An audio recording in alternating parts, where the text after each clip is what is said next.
Tendremos que trabajar en esto todos los malditos días y me gustaría hacerlo porque te quiero. Tú no me amabas tanto como yo te amaba. Y ahora, en MotivActiva, hablemos de relaciones y divorcio. Un podcast de Yanira Mendoza. El material informativo brindado en este podcast no pretende ni debe tomarse como consejería legal. Contacta a su abogado de confianza para obtener asesoramiento sobre algún problema legal específico. Hello. Good morning, everyone.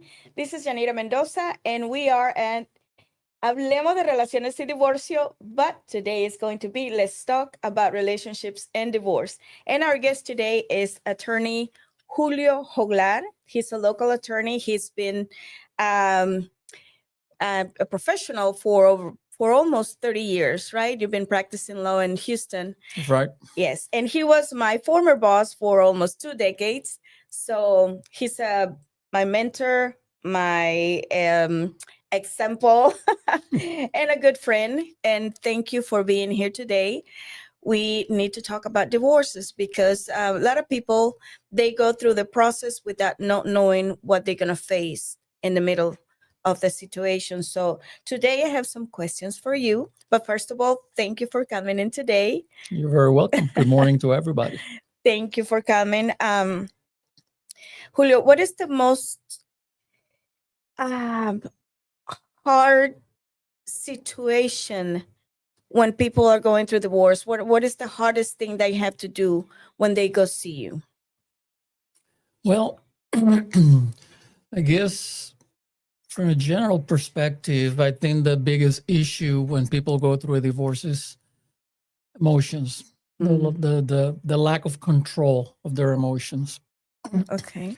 And that is something that, of course, we lawyers, that's not our cup of tea. We're not trained and we're not supposed to be involved emotionally in these divorces. But that's basically the hardest part. And that's why the role of an attorney, of a family law attorney, is so difficult because you got to do your job as a lawyer. Yes. And on top of that, you have to deal with this Emotional clients. Yeah, these emotions and this amount of all kind of emotions up and down and anger and sadness and all kind of things.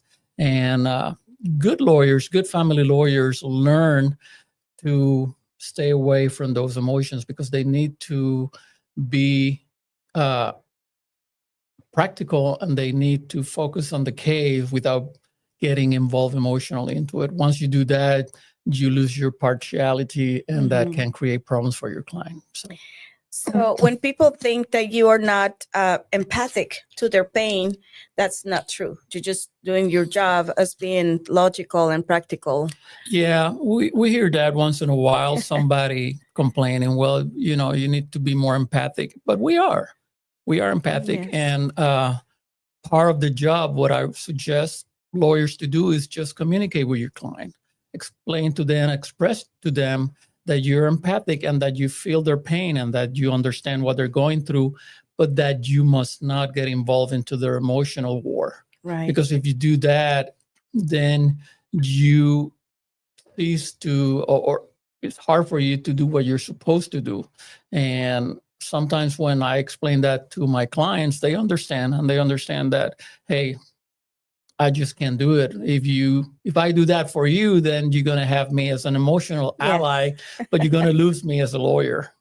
And that is why you need a divorce coach like me to deal with the emotional part. The emotional department is mine. The legal side of the divorce is for attorneys. So you have to kind of understand that and do your homework before you start realizing that you want to get divorced. And sometimes you don't even want to do it, because I remember working with you that people have filed for divorce, but in the middle of the divorce, they decided that they don't want to do it, that, they're going to give it another try to the marriage. And that's just, not good for them. It's good for attorneys because they make their money. Yeah. But, it's good for me, at least for my perspective. It's good when people tell me, hey, stop the process. We're going to give it a try. Those are good news. We like people. Yes. I mean, this is something that we have to do. We don't like to see people getting divorced, But when you have to, and when it has to be done, then we're here to help you. That's right. So what is the first step to take when someone wants a divorce?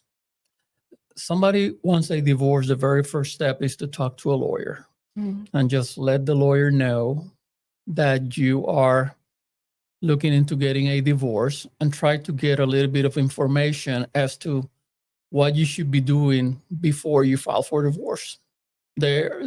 Usually there's a period where people kind of debate whether they're going to get divorced or not. And that's a good time for you to talk to a lawyer to make sure that you start doing and taking steps that they will protect you and help you once you make that decision.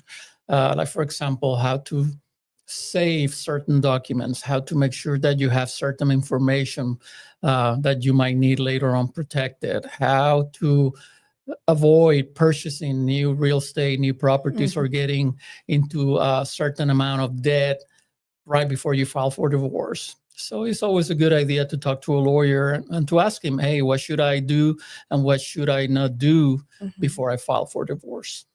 That is great. So do we have to have a good reason to file for divorce? No, you really don't. In the state of Texas, I mean, if you just don't want to be married, that's good enough reason. State of Texas doesn't require you to be stuck with someone that you don't want to be with. So you really don't need a reason other than just want to get divorced. That's it. Right. So the basic reason is, I don't want to be with you. Pretty much. I mean, there's a legal term, insupportability, which is a conflict between personalities. But that's just the legal definition. But basically what it means is you guys don't get along. So it's time to get divorced. So from your perspective, what is the cause number one of divorces? Why people file for divorce? Well, usually it's hard for me to pinpoint exactly what is the main, but we see a lot of people that they get divorced because they just don't get along anymore. They grow old and they grow apart. There's, of course, adultery. Somebody find out that the other person was having an affair with somebody else. There is, of course, domestic abuse, domestic violence, which is, a reason that we see quite a bit.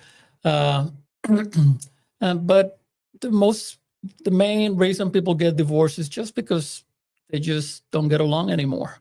That's a lot of fighting, a lot of yelling and screaming, and they just don't get along. Right. So are there requirements here in Texas to get divorced?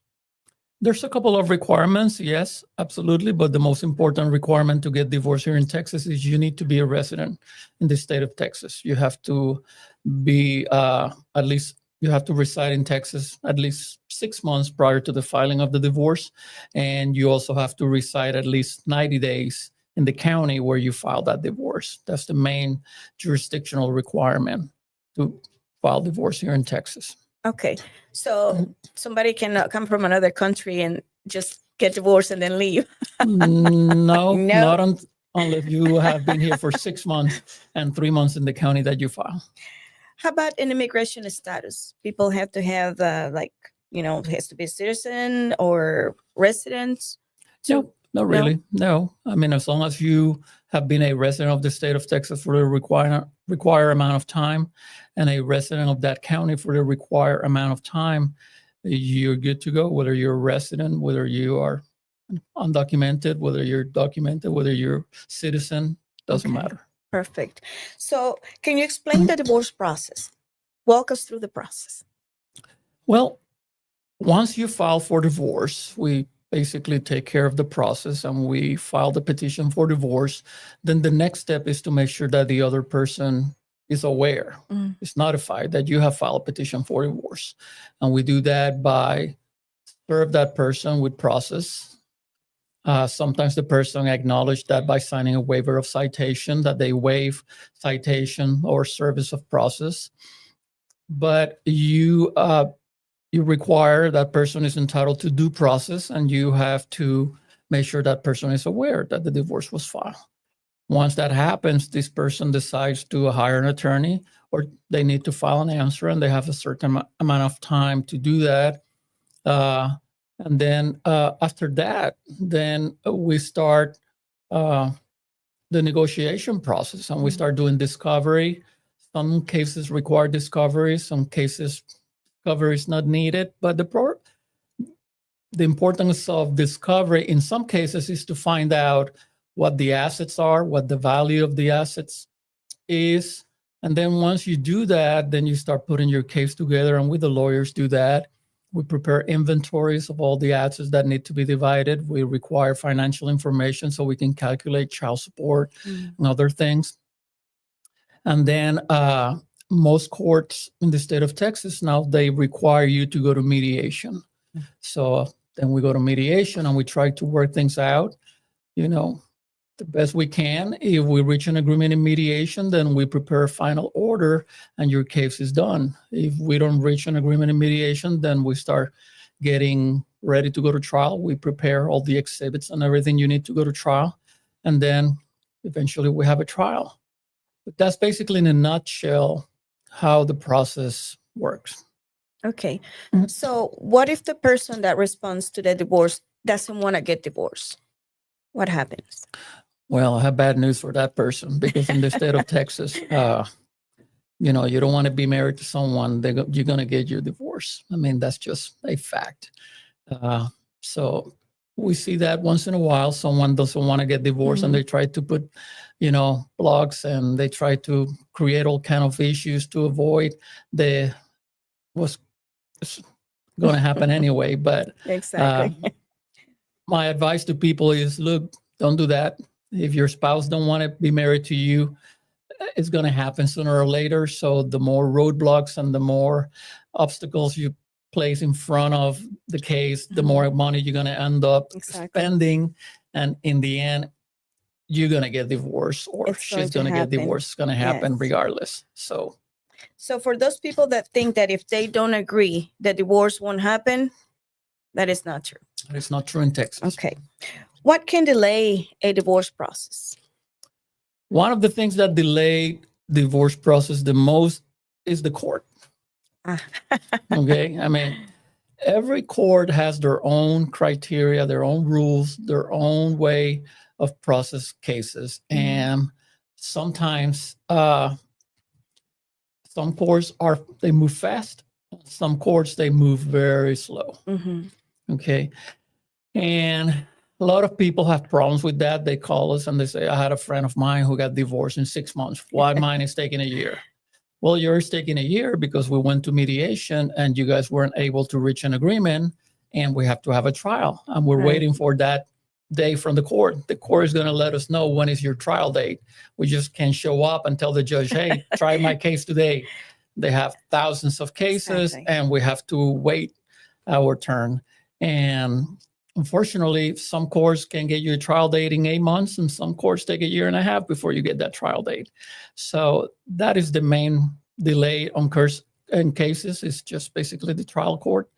And then the second one, of course, is lack of cooperation from clients. Some clients, hey, they do discovery, you need to bring me X and Y documents, and they take forever, or they don't bring you what is required from them to produce. And that just create all kind of problems and all kind of delays.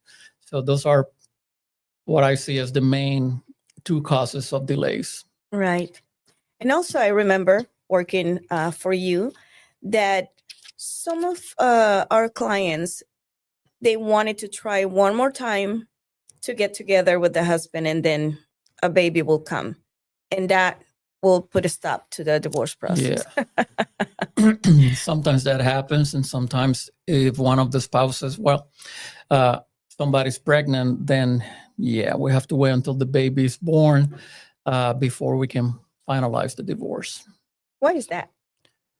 Because it's just Texas law. Texas law requires that, the children be born before the judge, because in the state of Texas, you need to do the divorce and take care of the issues related to the conservatorship and the support of your children at the same time. You just can't divorce and put the children issues to the side. You have to do it at the same time. Okay. And we cannot calculate and we cannot do certain things unless the baby's born.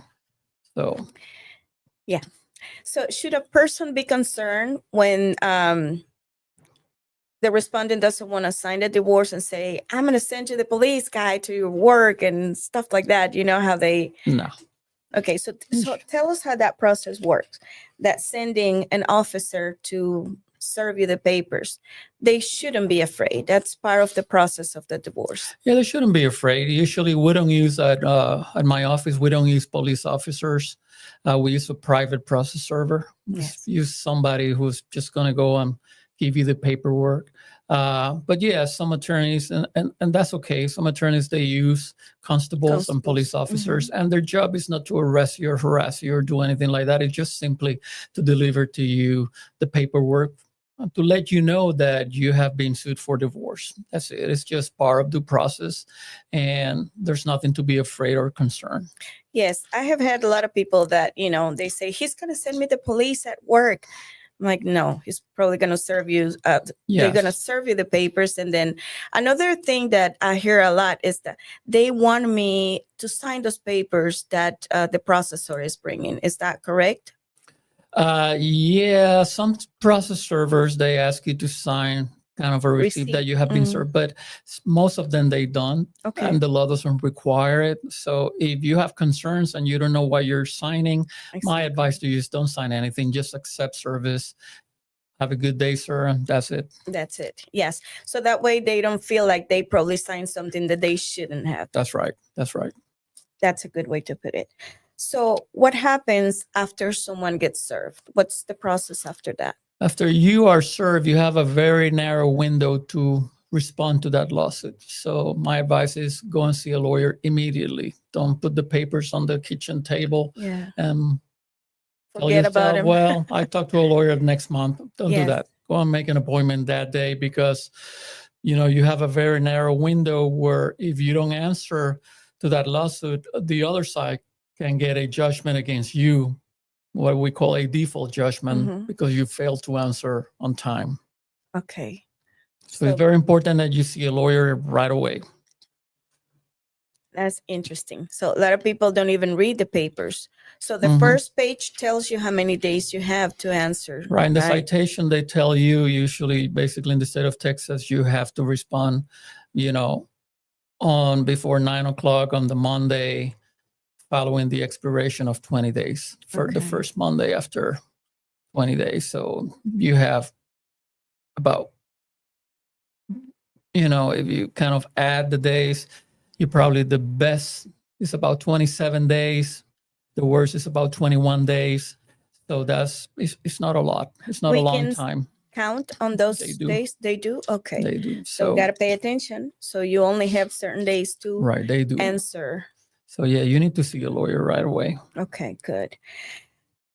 Some divorces require temporary orders. Some of them, yes. So what instances do you suggest for somebody to have temporary orders on their divorce? Well, it depends the situation. Most of the time, the purpose of temporary orders is to provide some temporary relief while the lawsuit proceeds. Like we talked before, some divorces can take a year, and obviously some people can wait a year to get some, for example, economic help from the other spouse, or to get some peace and tranquility in their lives. So that's when temporary orders come in. Okay. For example, couple, they're fighting and they just can't be in the same roof, and there's some domestic violence where somebody has to move out.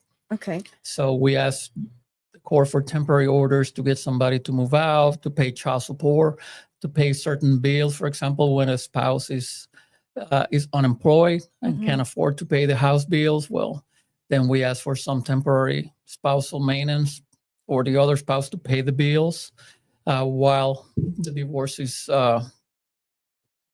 during the process of the divorce. And that's basically one of the main reasons that we ask for temporary orders, is just to split the spouses and to take care of the bills.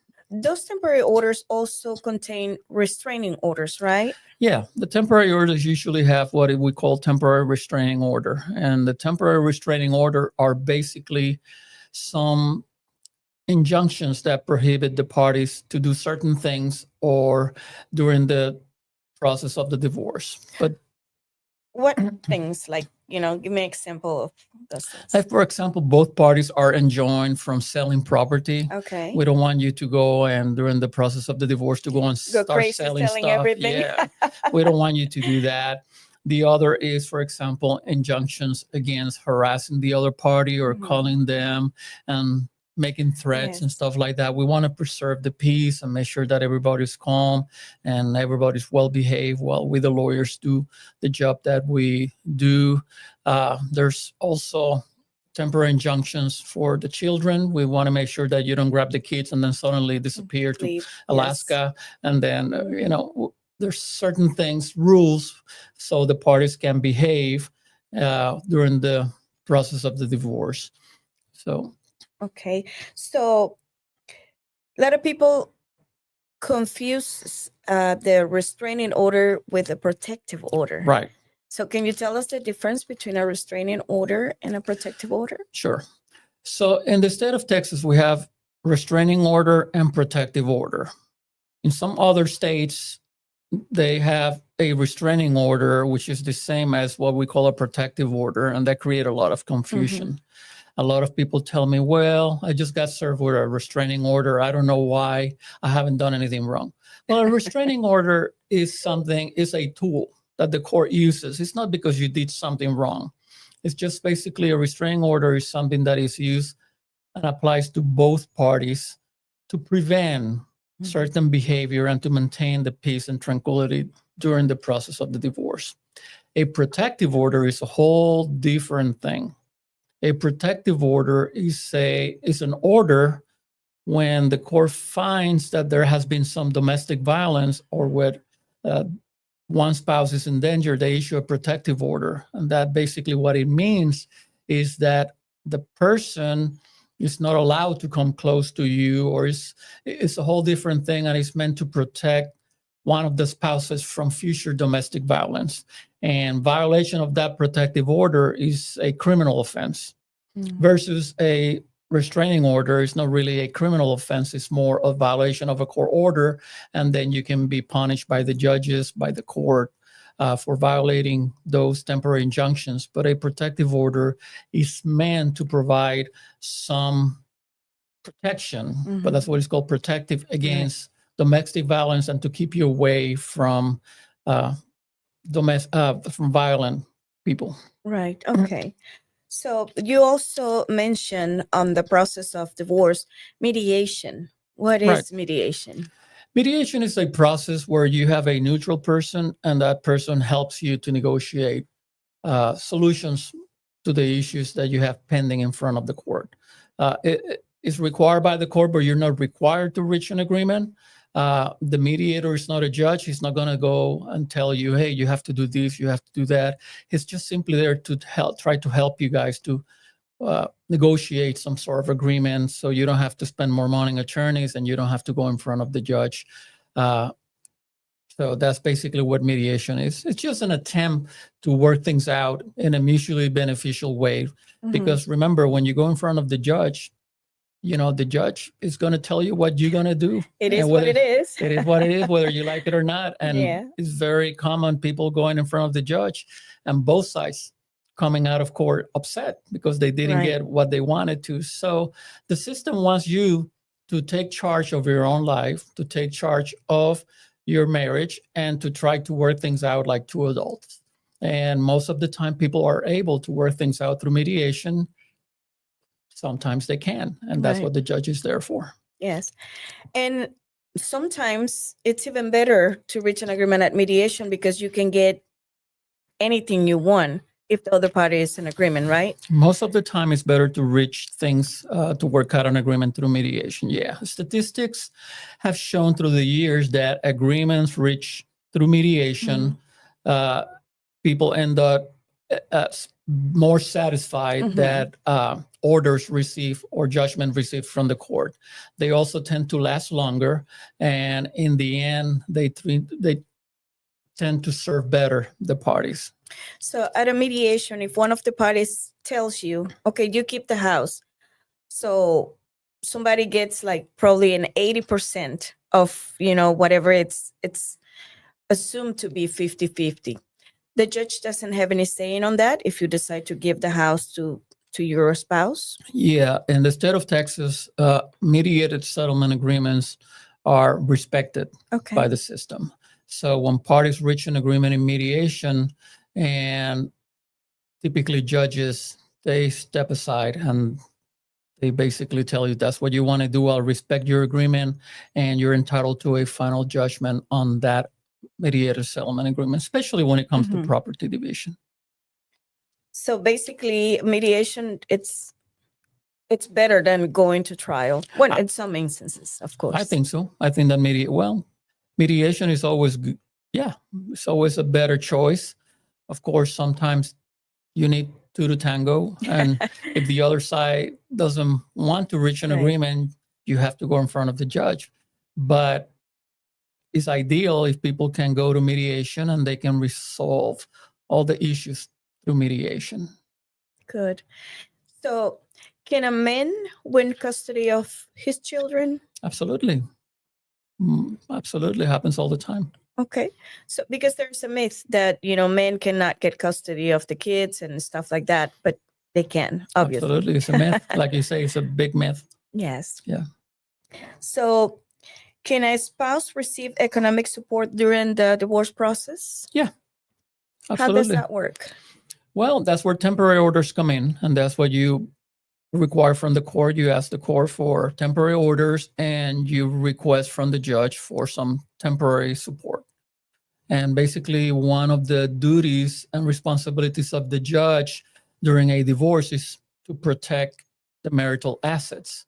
And if the judge sees that one spouse is unemployed and doesn't have the capacity or doesn't have the means to pay for that asset, the judge can order the other side to, while the divorce is pending, order that side to pay for the house or for certain bills until the other spouse are able to get back on her feet and, find some economic assistance on her own. Does everybody qualifies for that situation? Well, yeah, I mean, it's not a matter of qualification. It's just a matter of looking at the evidence and the judge trying to protect and preserve the marital assets. And, the discretion of the court during temporary orders is broad. So, during temporary orders, the judge can order anybody to pay anything versus when the divorce is final. Okay. That's a whole different, a whole different story. That was my next question. How about after the divorce? Now, after the divorce, that's a whole different question. And then the qualifications for some post-divorce spousal maintenance, they're very difficult, and they're more, there are more rules and more things that you have to do to qualify for some spousal support after the divorce. So what are some of those qualifications? What do we need? Well, the most important qualification is to show that you have attempted to look for employment to be able to pay for your minimum financial needs. And that's something that a lot of lawyers, sometimes they kind of ignore. They forget to tell the clients. They usually jump and they tell them, well, you have to be married for 10 years and you have to do this and that. But they forget that you first need to rebut that presumption in the Texas Family Code that you're not entitled to spousal support. And that presumption is rebutted by showing that you have looked for employment and you just can't find a job to meet your minimum financial needs. And then after you're able to rebut that, then you can move, and then you can see, you can go back and look to other requirements like the 10 years or the history of domestic violence or having somebody incapacitated that you have to support, and it prevents you from getting a full-time job or you are incapacitated yourself and so forth. Okay. So when you say incapacitated, there's some children that they declare with disabilities, right? Right. So I always have this question. Those kids receive child support until the 18, or they can go past the 18? Yeah, it depends. But yeah, sometimes children under Texas statute are entitled to receive child support past 18. Okay. Yeah. Good. So I always wanted to know what is the difference between a spousal support and alimony? Well, yeah. In the state of Texas, we don't have alimony. Okay. We have spousal support. And that's just the name that the legislature in the state of Texas decide to call decided to call it spousal maintenance. And some people argue that spousal maintenance and alimony is the same. Some people argue where it's different. In some states, they have alimony, in California, Florida. But here we call alimony, we call it spousal maintenance. Okay. Yeah. So going back to the person who files for divorce, it's been a homemaker for, let's say, 20 years or 10 years, whatever. So the best thing for them to do is to start looking for a job while the divorce is in process. So when you go to trial, you have proof that you have been applying, that you have been trying to get a job that covers the minimum. Yeah, exactly. Yeah, you have to show evidence that you have actively searched for employment, find a job to meet your minimum financial needs. And what it's minimum financial, what that covers? Yeah. Well, you have to show the court that you were looking for employment to be able to pay your minimum bills. Okay. Meaning that, I look for a job to pay my rent, my electricity, my bills, and we're not able to find anything like that. It doesn't mean like some people, I look for a job and I want to make $100,000 a year, but nobody wants to pay me $100,000 a year, so I'm not going to work. It doesn't work like that. So. Okay. So what do you tell to these people who file their own divorce? Because that's a very popular thing. I tell people that if you don't have any children and you don't have any property, you might get away with it. Okay. The law keeps changing, and family law in the state of Texas every year keeps getting more and more complicated. 25 years ago, when I was a new lawyer, I saw a lot of people doing divorces on their own. And they were able to get away with it. But in the last 25 years, the changes, they're just too great. And if you have children or if you have property that you need to divide, my advice to you is don't try to do it on your own. Yes. Because it's not going to work. And even if you're able to save some money and you're able to do it, you can have negative consequences later on. Like I have seen a lot of people who do a divorce on their own and they go and they get child support in the order and they're happy because they were able to do it without a lawyer and they save a lot of money. And then suddenly husband decide not to pay child support.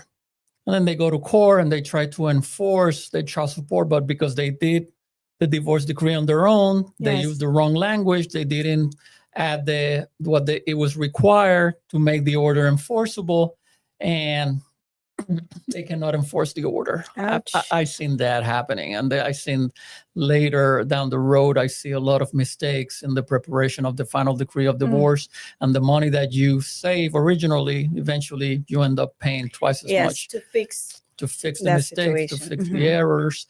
And again, I don't recommend that to people. Right. And I tell my clients, a divorce with no children is 3 pages long. Right. A divorce with children is 40 or sometimes 50 pages long. Right. Especially if you have property. It's a long decree of divorce.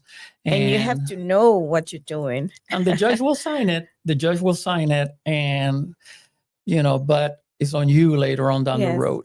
Well, I remember working for you that when people did that, the judge will say, it's not right, go fix it. But they won't tell you what is wrong. Right. So that's important to have an attorney to tell you, okay, you messed up here, you did this. Or just hire an attorney to do a final decree of divorce. That would be another solution. Yeah. The judge cannot give you legal advice. Right.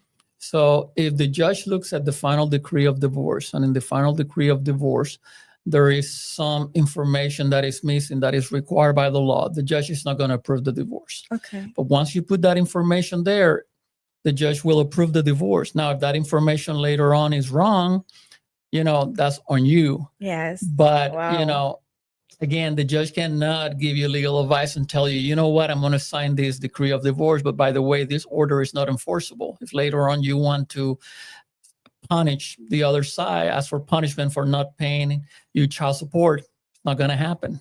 Right. So the divorce also includes health insurance, and that's mandatory, right? Because a lot of people don't know that. Yes. Whoever pays child support also is obligated to provide medical and dental health insurance. Okay. So that's for everybody. There's no exceptions, because a lot of people don't know this information. So it's important for them to know.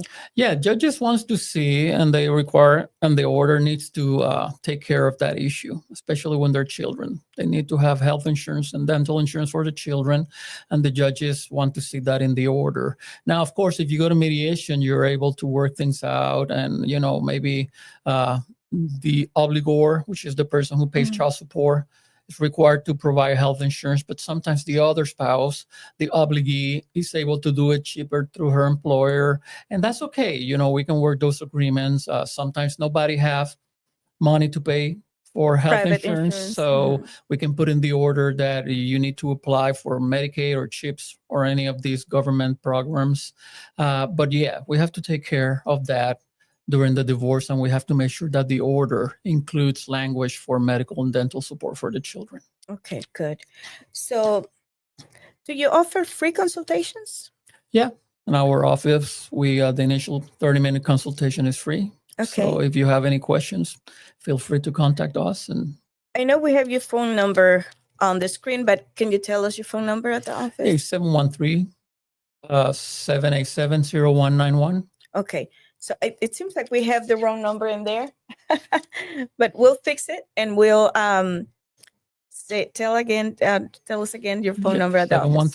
713-787-0191. Okay. Mm-hmm. And this consultation, it's 30 minutes long. Right. Okay. So when somebody goes to your office, it's expected for them to ask you legal questions, but mainly they go with the emotional baggage, and they start telling you things that they have nothing to do with the legal side of the divorce. So what questions are those that they need to ask? So those 30 minutes can be, what you call it? Well distributed. Yeah.